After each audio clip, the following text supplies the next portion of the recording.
Newcastle signed off a takeover bid worth more money than worth mentioning.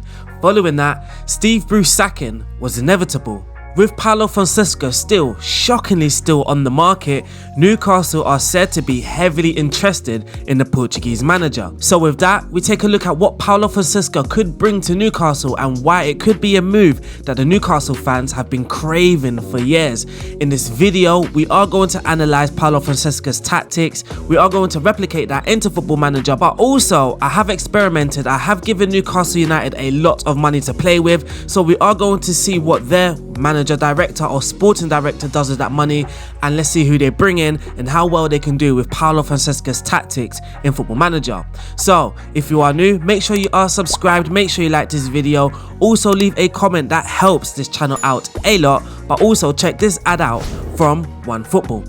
OneFootball and the RDF Tactics channel have chosen to collab once again. Downloading this app would help this channel out in many ways, but why exactly should you download it? The OneFootball app is an excellent app for football fans. It's the best place to check recent news, legally watch matches, yes, for free, and you can follow your team and be notified when something major happens.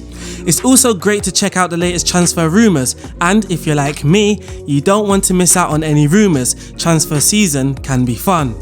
Once all the league starts up as well, it's a great app to check statistics. This channel creates recreations. Using the OneFootball app helps grab vital stats, but also you will have access to team lineups before the football match starts. This is a great app if you want to follow football around the world or get the latest news just on your team. So make sure you try it out, but it does also help this channel out a lot and gives it many great opportunities to grow. So give it a go and I promise you won't regret it. This analysis was also written by the Mastermind Site, so make sure you check out the link in the description.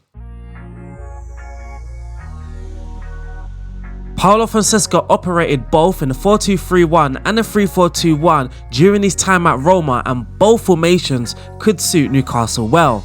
He could easily turn Steve Bruce's defensively minded 5-4-1 into a more intense 3-4-2-1 system, continuing to prioritise quick attacking transitions. He could also turn Steve Bruce's 4-1-4-1 into a more exciting 4-2-3-1, utilising Joe Willock further forward as a number 10. But Fonseca's teams don't ever have to be rooted to just one system of play.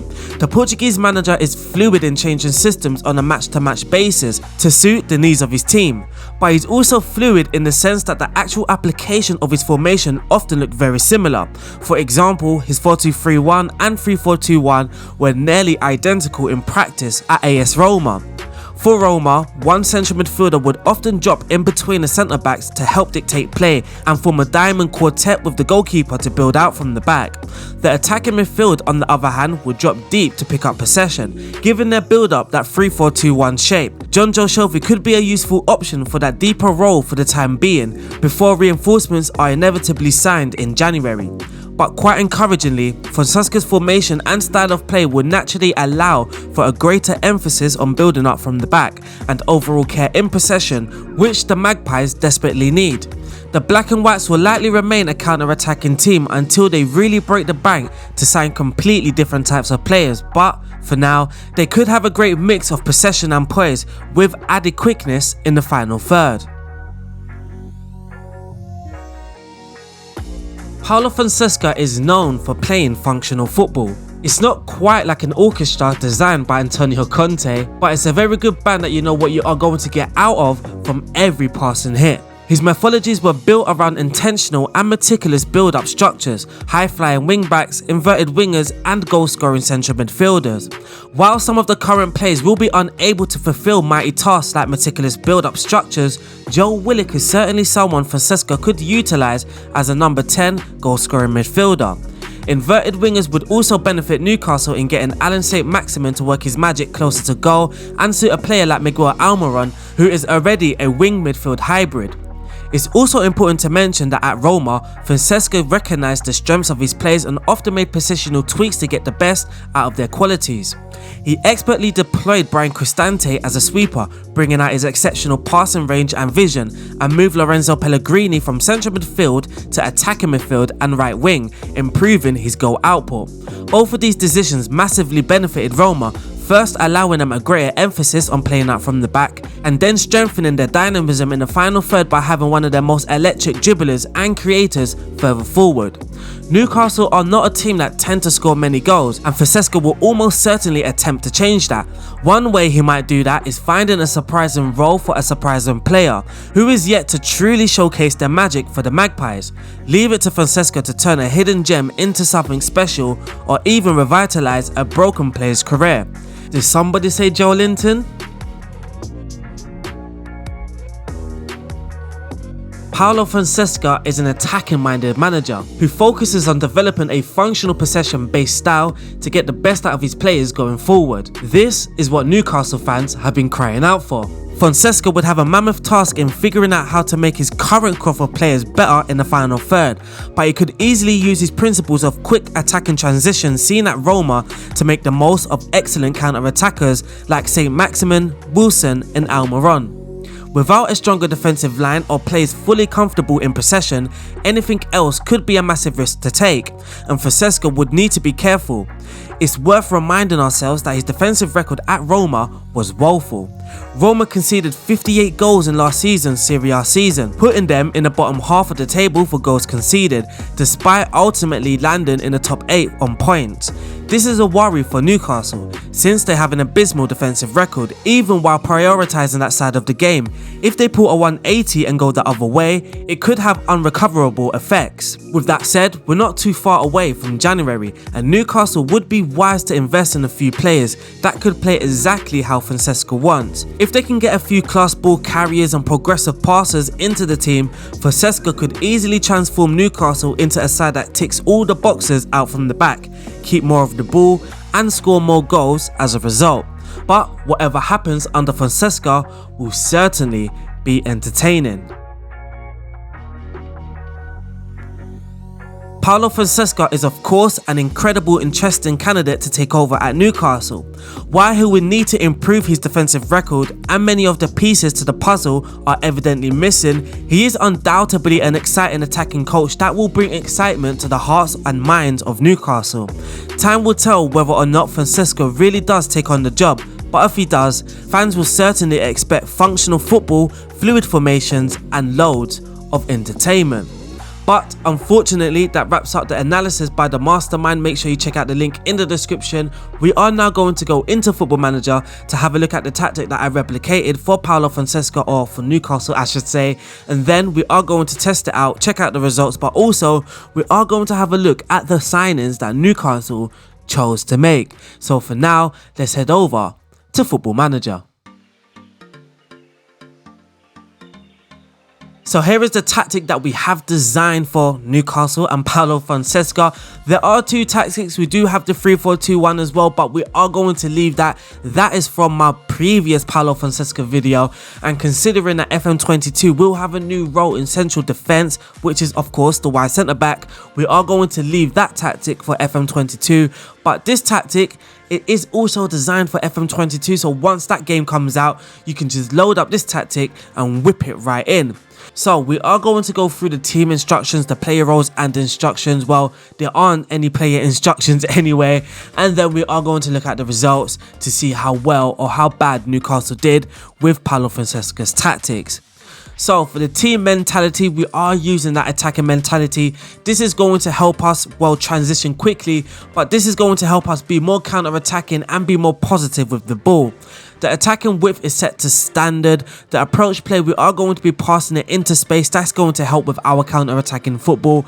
And we are going to be playing out from the back, which is of course vital for Paulo Fonseca. The passing directness is set to slightly shorter, but the tempo is set to higher, trying to make things happen in a more urgent fashion. In the final third, we are going to be sending in mixed crosses, but also work the ball into the box, because what I found in Football Manager, players kept taking long shots even when that long shot wasn't on. So I did use work the ball into the box for Football Manager. In transition, when the possession has been lost, we aren't going to counter press or regroup, but when possession has been won, we are going to counter, because I believe that Newcastle are still going to be a counter-attacking side. They are going to be more possession based, but not completely, not yet, until they get their players anyway, and I feel that they are going to utilise more of a counter-attacking style of play. And when the goalkeeper has the ball, the only instruction he has is to take short kicks. Out of possession now, the line of engagement is set to higher, the defensive line is set to higher, the defensive width is set to narrow, so we are going to force the opposition on the outside. We are going to be using the title marking extremely urgent pressing, which is something that Paulo Fonseca likes to do. Something between more urgent and extremely urgent. I didn't want to go any lower between more urgent, so again, this is something that you can play with. This is down to you. And then for the tackling, we are going to be getting stuck in. Now for the player roles, in goal we do have a sweeper keeper, someone that can help us with our transitions, or someone that can help us build out from the back as well. And when I mean help with our transitions, he can distribute the ball fairly quickly. For left back, we do have a full back on support, but for the right back, we do have a wing back on support. Paulo Fonseca likes both wing backs to get further forward, but if he does utilize a 4-2-3-1, both of them might not get further forward, especially with the type of players that are at Newcastle at the moment. In central defence, we do have a central defender and a ball playing defender. The ball playing defender is on the cover duty. In central midfield, we have a deep line playmaker, someone that's going to come deep and hopefully form that diamond quartet that I spoke about in the tactical analysis. And his midfield partner is the box-to-box midfielder, the energy and the link between the defensive midfield area and the attacking midfield area. On the attacking flanks, we have two inverted wingers, both on the supportive duty. Of course, they are going to come inside and help out in those attacking area positions. And in the attacking midfield area, we are trying to get that goal scoring number 10. Not exactly a second striker, but we are going to be using the attacking midfielder because he still has to come deep at times, especially when he drops deep. He's got to come deep as well, whilst these two lightly are pushing up. And then we can form kind of a 3-4-3. Again, something that Paulo Fonseca likes to use. Lastly, up top is the advanced forward, and this is a position I don't feel Newcastle immediately need to look at in the summer window or the January window, because Callum Wilson is a very capable goal scorer. In this area, Paulo Fonseca may not look to strengthen. It's more likely the defensive areas where basically they need better defensive minded players, but also players that are comfortable on the ball, helping them transition from defense to attack. But that there is the tactic wrapped up. Of course, we do have the second tactic. I will drop the link in the description for the analysis of that tactic, but we aren't really going to be using that. We did focus on the 4-2-3-1 and only use the 4-2-3-1 in this video. So for now, let's look at the results and how well or how bad Newcastle did using this tactic. So let's look at the results. Newcastle did sign some players, so we will check the transfer history. So we do have Boubacar Kamara, a defensive midfielder slash centre back, a very good ball winner, but he's also young, a very good prospect, someone that's also very good on the ball, so he can help Paulo Fonseca with the build-up play. We also have Diego Lines, again another young player, someone that could become a wonder kid on this game, but again he's someone that Paulo Fonseca may like. He can play as an inverted winger, someone that can cut inside and create in those attacking midfield areas. They've also brought in Owen Wijnaldum, a left back, someone that likes to get further forward, but again someone that's very decent on the ball and can help Newcastle with their build-up play if they choose to use a wing back in their build-up process. A very good player, a very young player, so we know the direction that, well, this technical director is trying to take Newcastle in. So the third signing is Owen Wijnaldum. The fourth one is Riccardo Orsolini, someone that's a bit older but 24 years of age. He's still fairly young. Again, this is someone that Paulo Fonseca may like. He is an inverted winger. He likes to cut in on his left foot from the right side. And this is someone, again, can help with those quick transitions, can help in that attacking third. Last player that they have signed is Nadim Amiri, again another 24 years of age player, a central midfielder, but this time a creative central midfield player. He's got very good pass and very good vision. Well, he's got very good mental attributes and very good physical ones as well. He's got a bit of agility to him. He's very fit. This is someone that can drop deep from central midfield and help Paulo Fonseca with their build-up play. But that is the signings that Newcastle chose to make on FM21. Whether those are the signings that they will make in real life, God knows. So for the results in the English Premier League, where the Newcastle finished, we did finish. Newcastle did finish in 5th place. They played 38, they won 20 of their games, which is fairly decent. They drew 10 and lost 8. Those losses, well, 7 of those 8 losses came away from home, so this tactic certainly needs tweaking away from home. In the FA Cup, we got knocked out in the 4th round by Burnley, and in the Carabao Cup, we got knocked out in the 3rd round by Fulham. But in the Premier League, we scored the 4th most goals in the Premier League, which is a very, very good thing for Newcastle. We scored 73 goals. For the most shots for, we came in 6th. For the fewest shots against, again, we are 6th place. So defensively, we didn't do too badly, but I guess we was just way too leaky, conceding our chances. For the best pass completion, we aren't in the top 8. For the best average possession, again, we aren't in the top 8. But for the most tackles won, we topped that list with 1,073. And for the most dribbles made, we do top that list as well with 173. For the clean sheets, for the most clean sheets, we are joint 6th with 10, which isn't too bad.